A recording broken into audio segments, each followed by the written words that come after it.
Welcome to a special virtual edition of the Skeptics track at Dragoncon.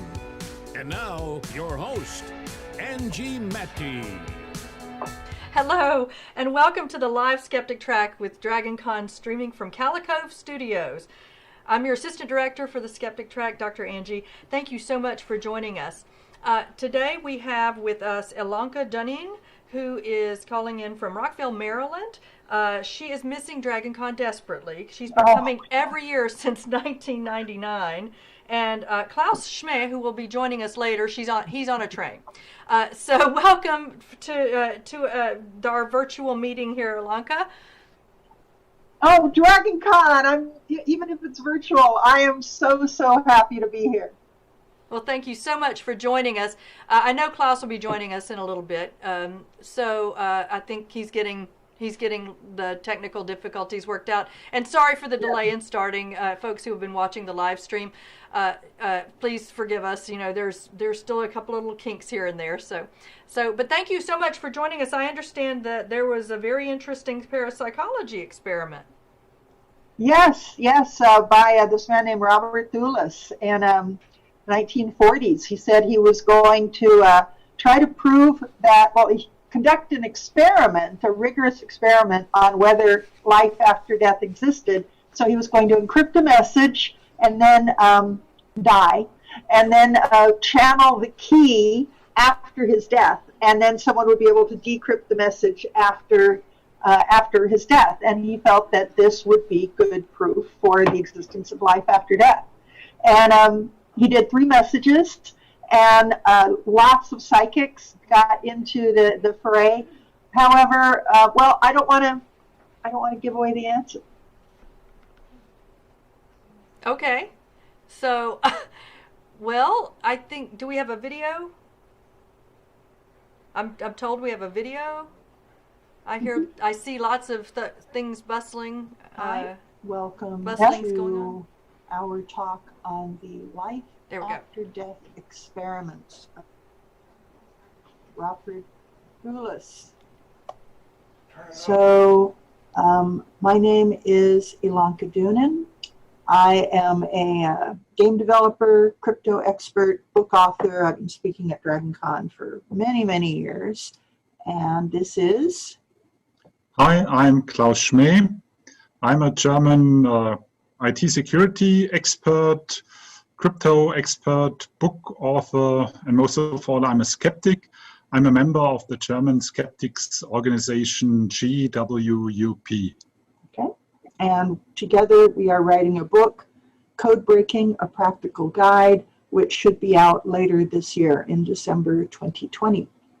So here we're talking about Robert Dunin, who is a very well-known psychologist, and he was also the father of a very well-known physicist who actually won the Nobel Prize in 2016. So Robert, the father, he went to Cambridge University and wrote several well-received books, and he was known as a critical thinker.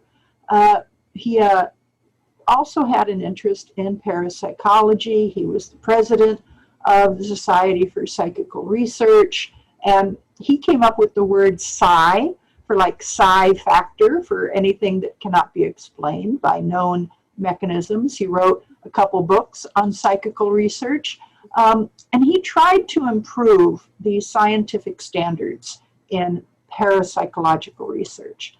He believed in psychic phenomena, and he did receive some sharp criticism for this. For example, in the publications on parapsychology, there was psychologist Borja Lufgren, who said, Dunin is an honest man, but his powers of self-deception must be rather considerable. So I'd say this is fairly common for anyone who wants to study psychic phenomena. They have to withstand some of this criticism. And so Robert, undaunted, continued. He wanted to come up with a test, a real scientific test to see if he could prove anything. So he came up with a concept, which was that he was going to use cryptography. So he was going to encrypt a text, secret, and then publish the encrypted version of the text, but keep the key to it secret. Only he would know. And then wait until you die, and then try to channel the key after death. And he believed that if this was successful, it would prove that life after death exists and that the dead can communicate with the living. So he was the first person to try this, and he published two messages, a message A and a message B as a backup. And message A was actually broken quite quickly through just normal non-psychic means.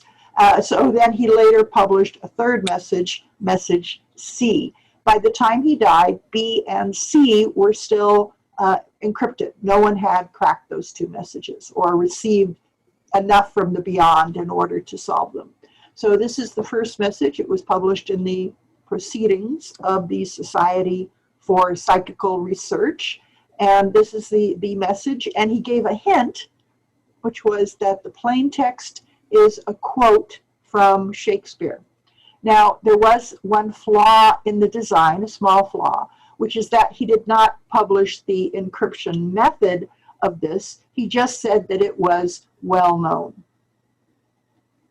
Now, this one, anyone who studies codes and cryptography can probably find certain elements of this which would help them to decrypt it. One was that it has an even number of letters, that there's no J in it, and if you put everything into pairs, these letter pairs are called digraphs, that there were no digraphs that were the same. And this is not 100%, but it lends belief that the system that was used for this was something called Playfair. Okay, so here's how Playfair works. If you take what's known as a plain text, in this case, this is a test, which is not what Thulis used, but just for practice, we're going to take a plain text. This is a test, and we're going to break it up into letter pairs. Again, this is a test, and because we need an extra letter at the end, we put this X at the end just to keep it even, so we have the pairs, right? And then we make a table for it, a Playfair table. So in this case, we use the keyword, which is house, and then we line up the rest of the letters of the alphabet after it. So you can see the E is not here because it's part of the key. It's up here, it's part of the key. H is not here, again, because it's part of the key. J is not here because just J tends not to be used in Playfair, so I's and J's tend to be combined. So we end up still with this nice 25-letter table, 5 by 5. And then the way you encrypt it is you take each digraph. So in this case, we're going to take the first TH. So we have the T is here, the H is here. Now if you draw an imaginary square here, look for the other two corners. So in this case, T would become an E and H would become an N. So EN is the ciphertext digraph of what TH is. And then you go on to the next one, which is IS, which would become OL, all right? And then another OL, right? Because sometimes there are repeating digraphs, and then you just keep going after that, and you get all of the digraphs, right?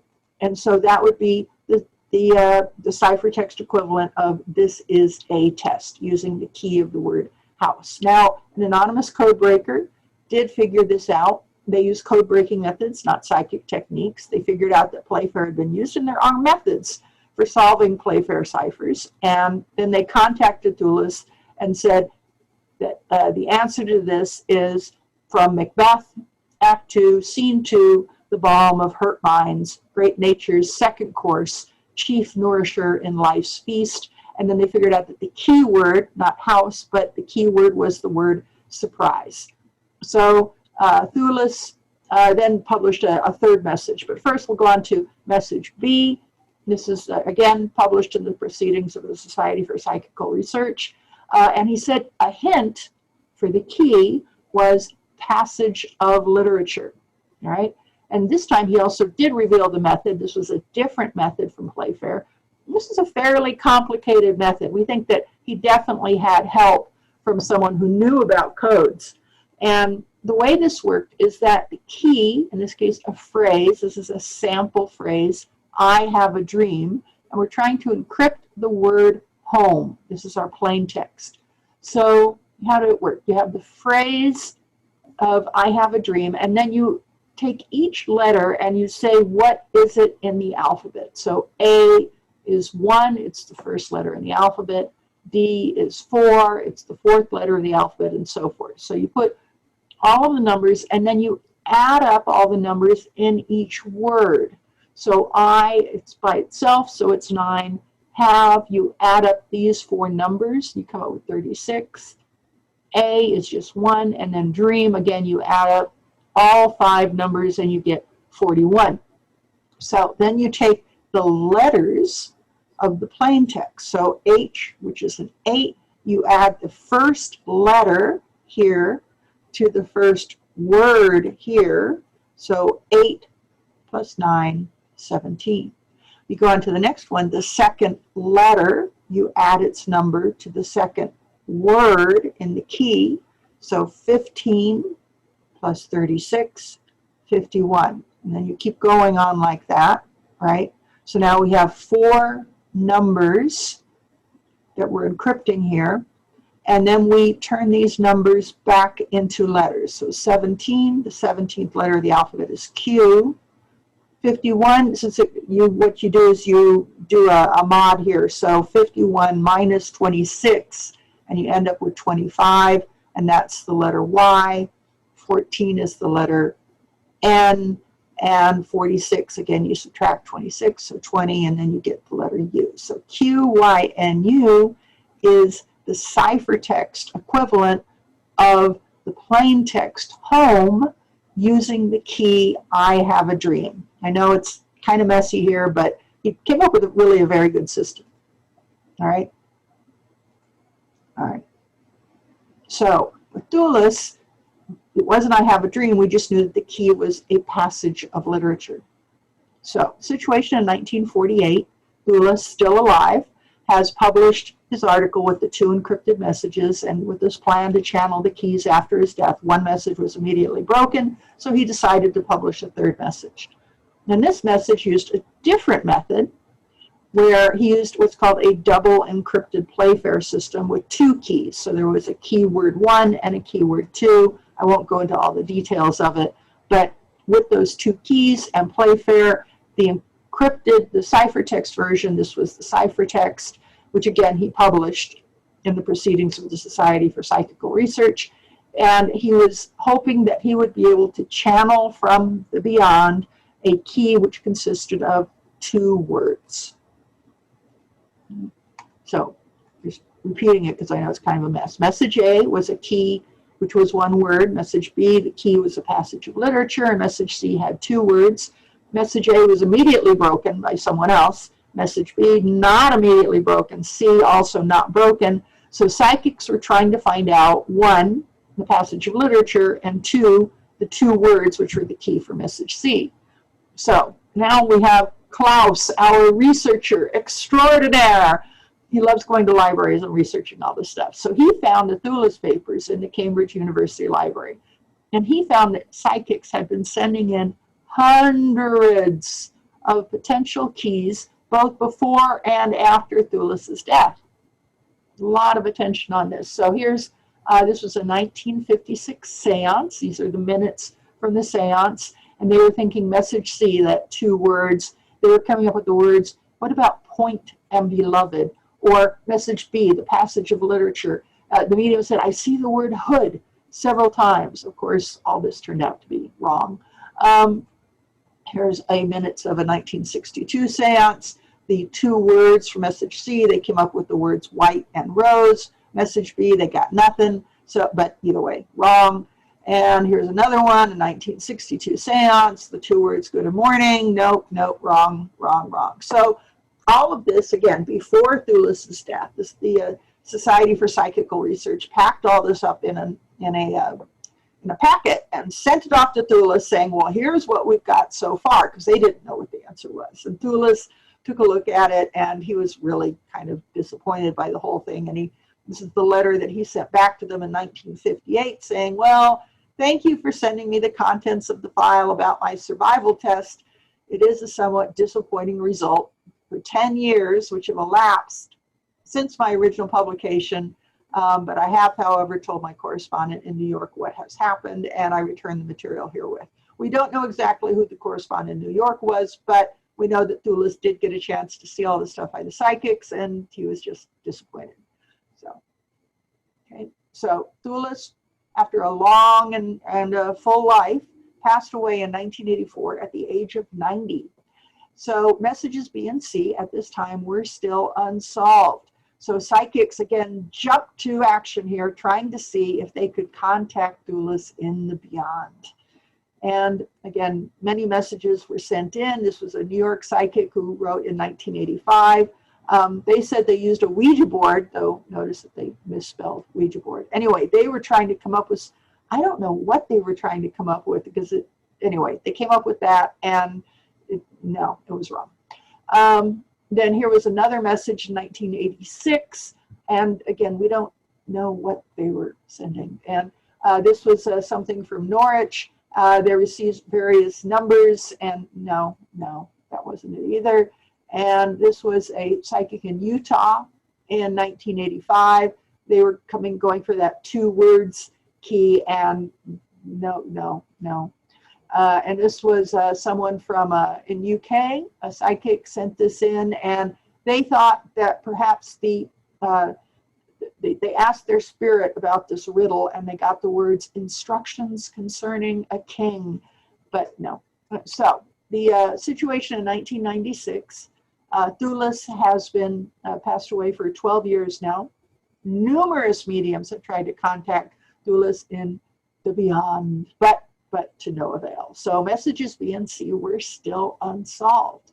Then message C was broken, not by a psychic, by Jim Gologly, a computer scientist. So he was an IT security, is a security specialist, was known for solving hundreds of IRA, Ireland ciphers, and also cryptos messages, which I know quite about. This is a sculpture at CIA headquarters.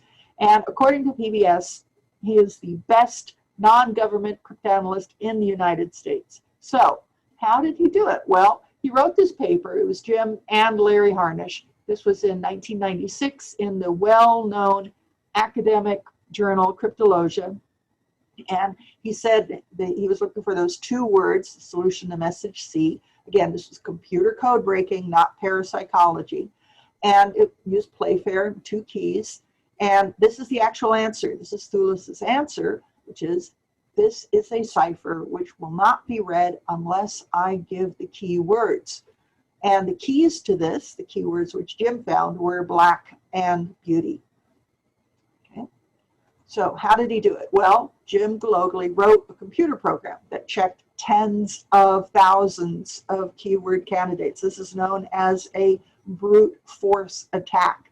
And so first what he did is he let the program identify hundreds of plausible keyword candidates, and then he this is the second keyword candidates, and then for each potential second keyword candidate, he let the program brute force search for plausible first keyword candidates, and he came up with a correct pair, which was black and beauty.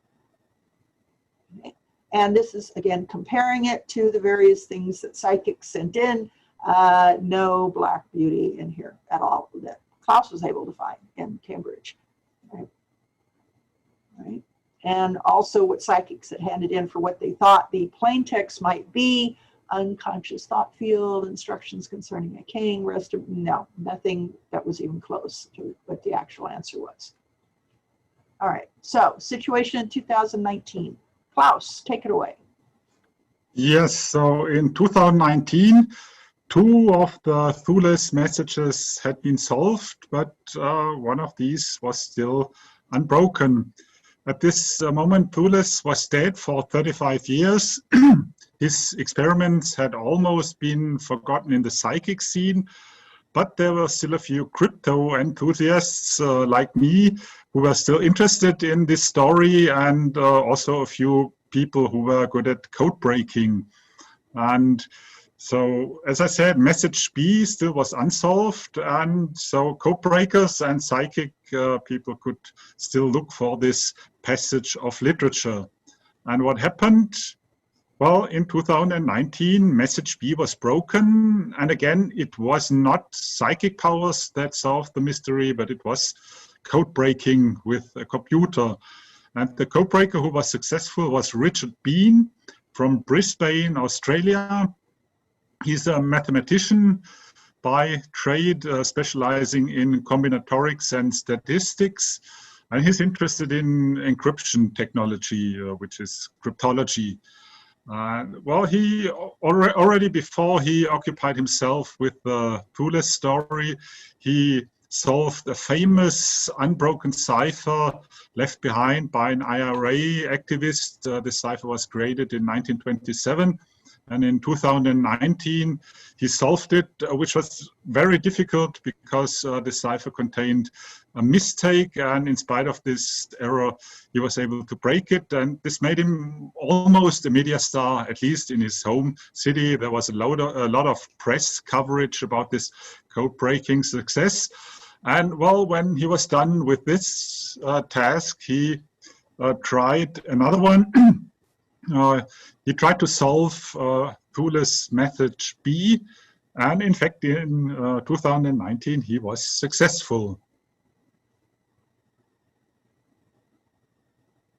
So here's a blog post I wrote last year about this success. And well, when Richard was successful, he informed me and he allowed me to publish this success on my blog. And I'm still very proud that I was allowed to be the first one to write about this story.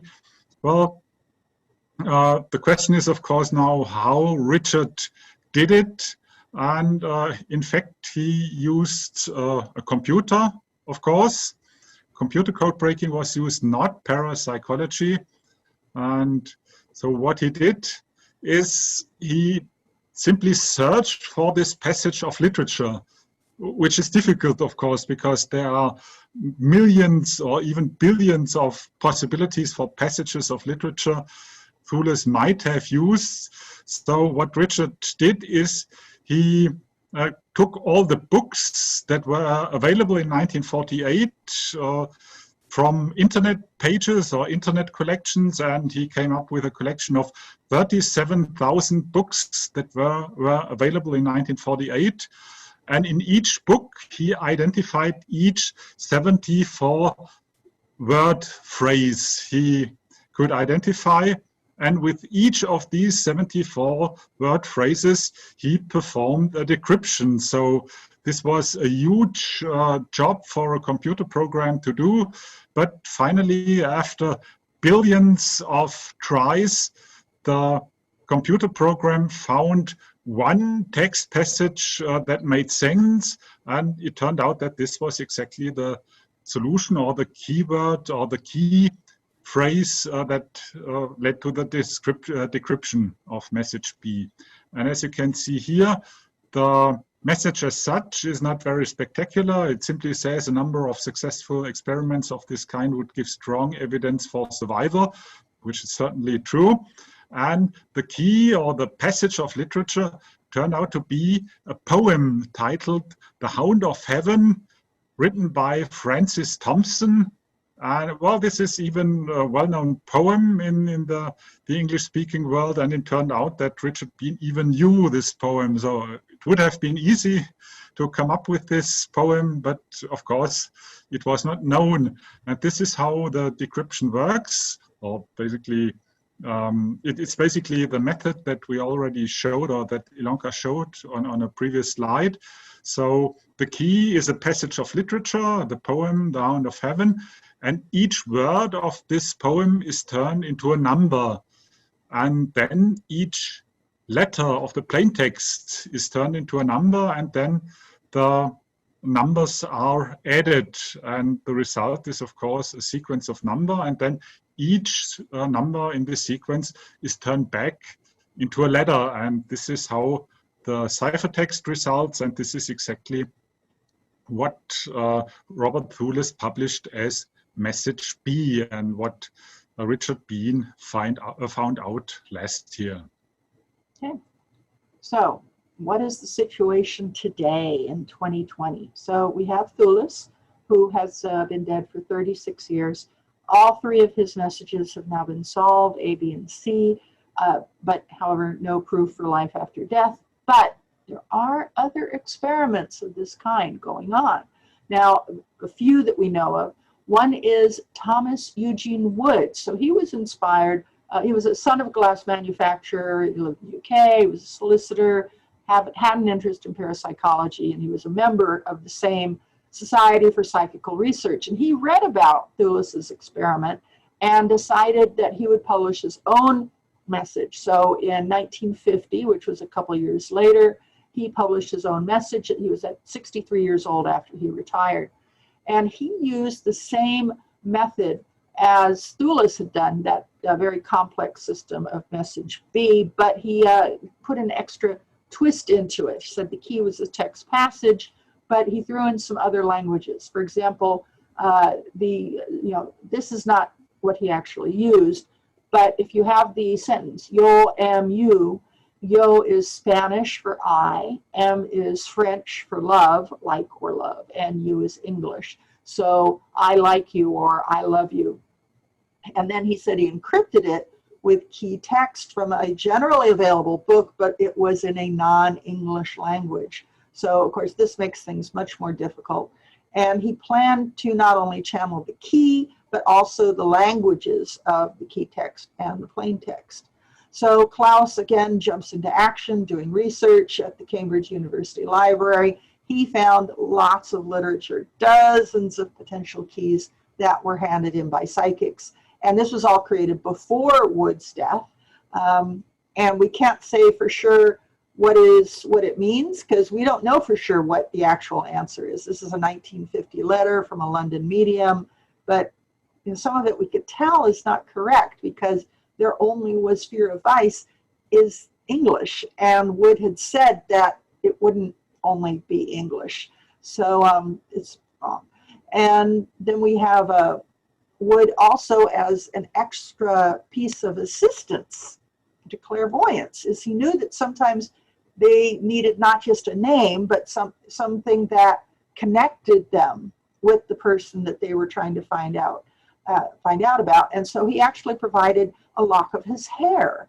So, and that information is at Cambridge Library in an envelope marked hair, if anyone wants to try and hold it, and potentially if it will give them more insight into Wood's vibrations. And there's a lot of other documentation there. So we know that Wood passed away in 1972, and the last piece of information that Klaus was able to find in the Cambridge Library is from 1962, and to our knowledge, the message is still unsolved as of today. Now, another one is Frank Tribby, I think that's how it's pronounced. He published an article in the Journal of the Academy of Religion and Psychical Research in 1980, and he encouraged readers to create encrypted messages and channel the key after their deaths. And they were to send messages to the Survival Research Foundation. A problem there is that this foundation no longer exists. So we're curious that was there anything allowed for, if people, where are these messages being forwarded? Who is maintaining these archives? We don't know. If anyone could help us with this, we would be very appreciative. Okay. And then there's one more. There's Klaus, who has his own life after death experiment. He published a blog in 2017 where he said he has his own message. So Klaus, what are you willing to explain about this? Yes, well, I started my experiment actually in 2012, and I did exactly the same as Thulis did. I created an encrypted message. I published this message, but I kept the key secret. However, contrary to Thulis, I used a modern encryption algorithm because, well, the encryption systems available in 1948 are mostly unsecured today. But today we have really good encryption algorithms that can be considered unbreakable with today's means, and which will probably stay secure for decades.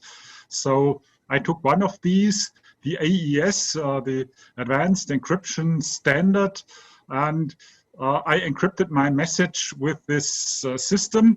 But this was the easy part, because the more difficult part is to remember or to memorize the key, because the AES requires a 128-bit key, and it should be clear that memorizing 128 bits is pretty difficult, especially if you want to memorize it even until after your death. And so I had to find a way of creating a key or memorizing a key of this length and to find a shortcut. So finally, I came up with the following procedure.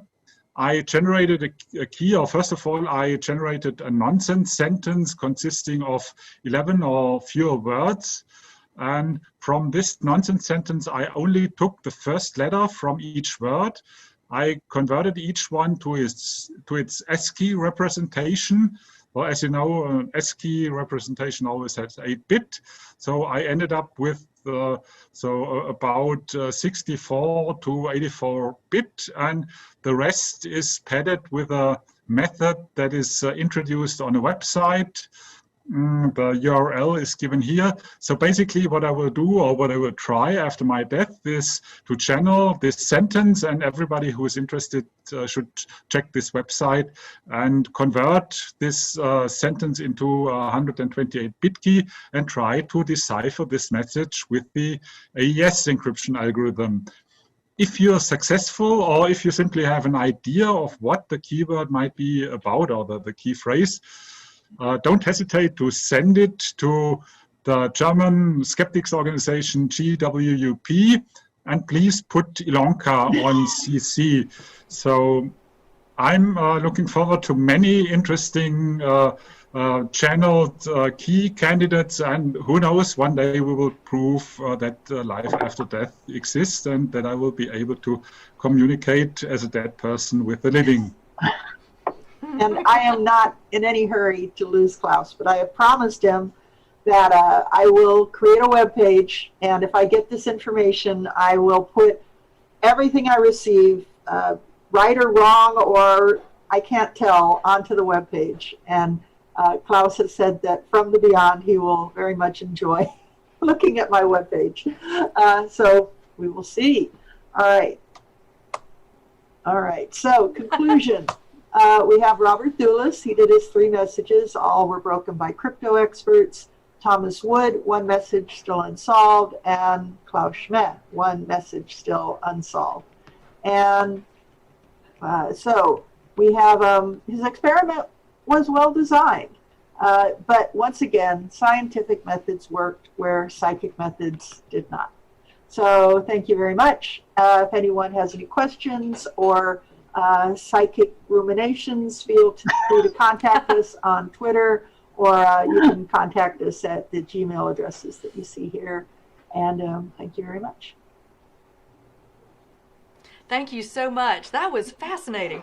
I've asked the feed for questions. Thank you so much for joining us, Klaus. Are you there?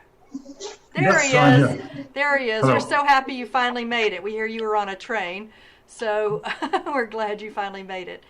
So Yes, sorry for the delay. No, that's quite all right. We're happy to have you here.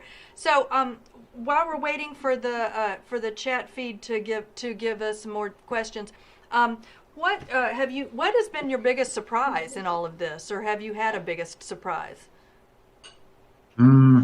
Well, for me, it was not a surprise that the experiment has not been successful so far. I actually never expected that somebody would channel such an information from the beyond. Well, I was a little bit surprised because there were not more people starting similar experiments. So far, there are only 3 people who have done this, and it would be interesting to have more, and it's not very difficult to join this community and just encrypt a message and try to channel the key after death. Elonka, do you have any big surprises during all of these, all of this research? And I find it amazing somebody broke that second code. That's amazing. Yeah, there are many code breakers that are very determined. I think my biggest surprise was that Klaus, who is a dyed-in-the-wool skeptic and does not believe in life after death, is still doing his own experiment. So I think if he dies and finds out that he still has consciousness, I think he will be the one most surprised. That would be a huge surprise. Yeah, that's sort of the kink in the system, isn't it? The whole death part. That's that's kind of the kink in the system. So Houdini did this with his wife. Yeah? I mean, I can't think of anybody more famous than that.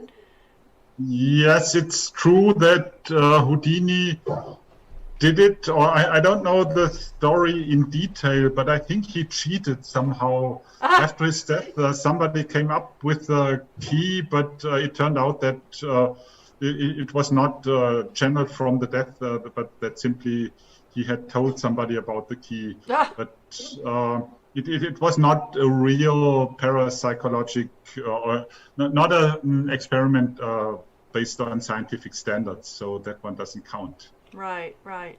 And since we got started a little later, we can go a little further than the hour that we had originally. Like you're going to get the whole hour. So have you had any other people who have wanted to participate? Or is this it so far? We really want to make sure that you get enough data. Well, Elonka.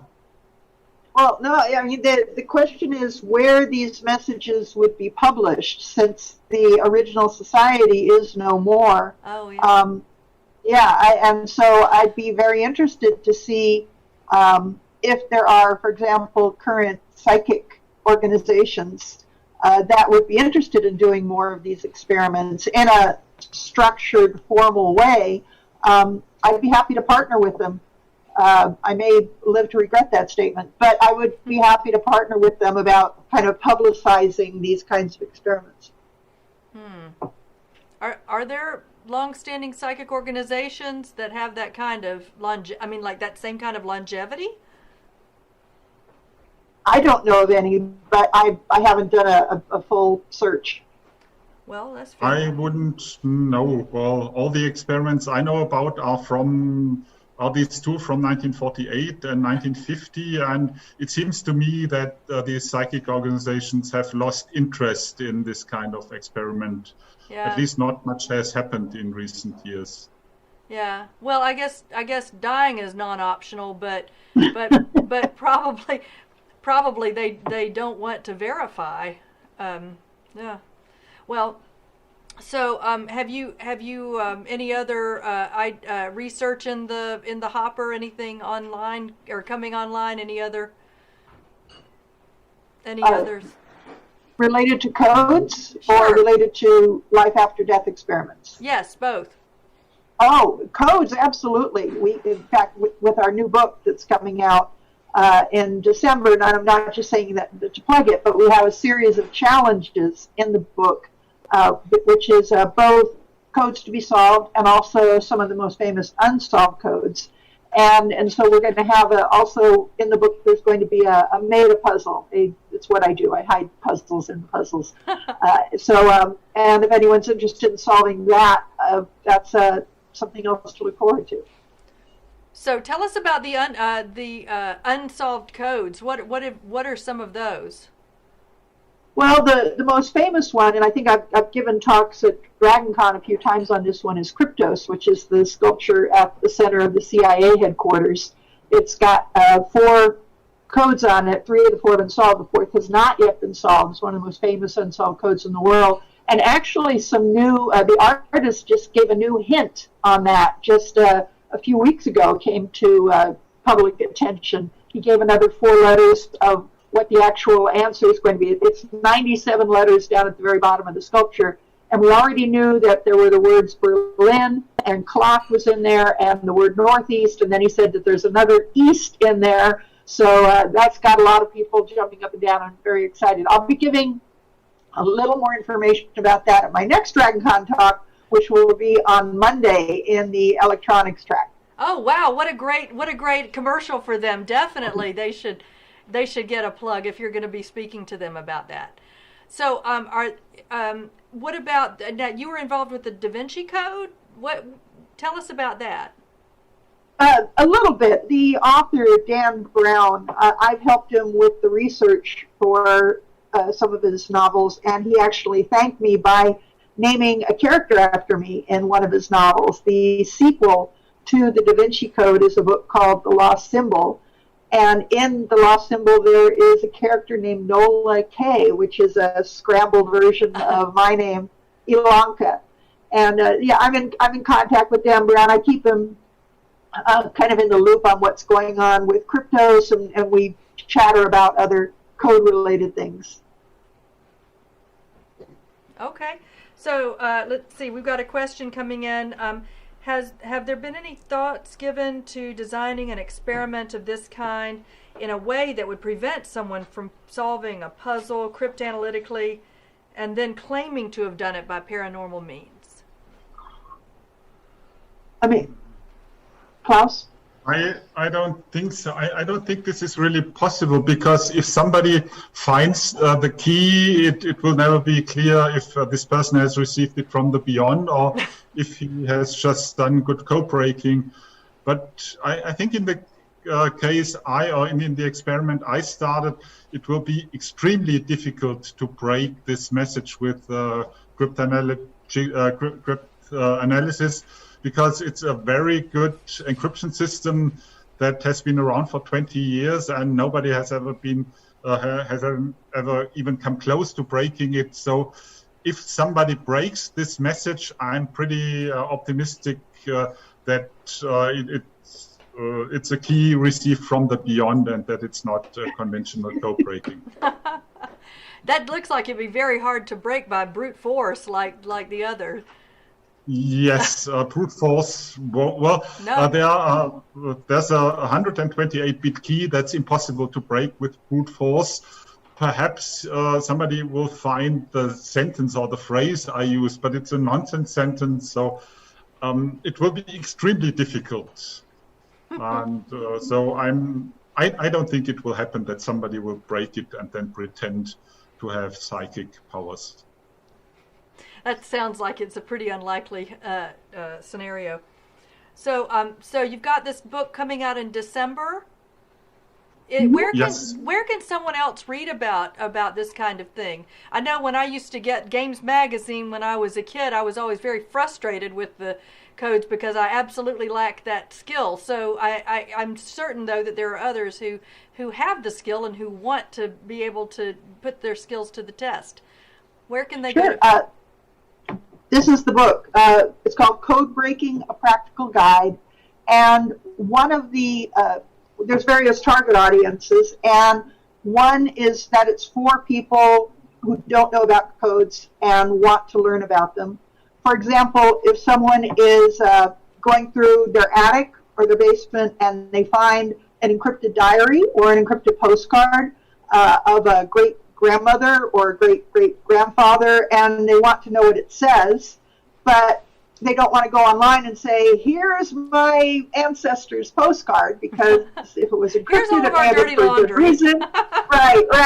So in the book, we give kind of very step-by-step instructions. One is how to identify what kind of code system might have been used, like what was popular at different times, different decades or different centuries. And then knowing what kinds of systems might have been used, then how to go about cracking that system. So it's really designed for lay people in that regard. It's also got a lot of fun stories about exactly this: postcards that were encrypted, newspaper ads that were encrypted, prisoners who were writing encrypted messages, trying to get back home, trying to send a secret message, and the prison guards are going, nope, okay, cracked, and seeing what. And so we actually have these practical examples that people can see of types of encoded things that people did over the centuries. there was at the beginning of Journey to the Center of the Earth, there's a code involved, and they started describing, writing the thing across, and then you look down to find the thing and you break it up, and it was very difficult to follow for those of us who don't have the skill. But boy, even Jules Verne was into the codes. Yeah, yeah, yeah. That's mentioned in our book. Yes. Oh, it is. Oh, how that was fortuitous. Yes, you mean this turning roll that is mentioned in this Jules Verne novel? Uh-huh. Yes, that's mentioned in our book because it's a nice example of a turning roll, a quite popular encryption system until the end of the 19th century. And it's, of course, possible to break systems like these. And we describe this in detail in our book. Oh, well, I'll be darned. Are there fads in code use? Like, do they become popular because they're popular, or are they mainly used because of their security, or what do people use? How do people choose a code? Well, it depends it depends what they're trying to do. Are they trying to send just one message that they want to be super, super secure, and then they may use a more convoluted system? Or are they doing something like if they're having an encrypted diary? And if they're writing a lot of text in a diary, they're probably going to use a fairly simple system, because you need a simple system if you're encrypting that much text. So it really kind of depends what they're doing. I'm sorry, Klaus, were you going to say something too? Yes, well, it's, of course, security is important, and then convenience is, of course, another important goal. If a cipher is too complicated, people won't use it. But of course, it needs to be both secure and convenient, which is very difficult if you don't have a machine or a computer available. So, but that's basically the goal. No.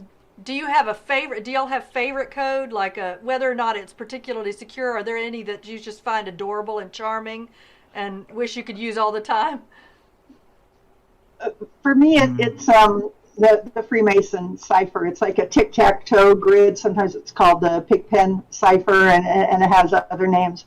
But it's like tic-tac-toe with dots in the things, and there's something about it that I just love. I was in school, when I was sitting in class, I'd be writing these messages on my desk, with pencil, and then have to scrub them off later. But yeah, that's my favorite.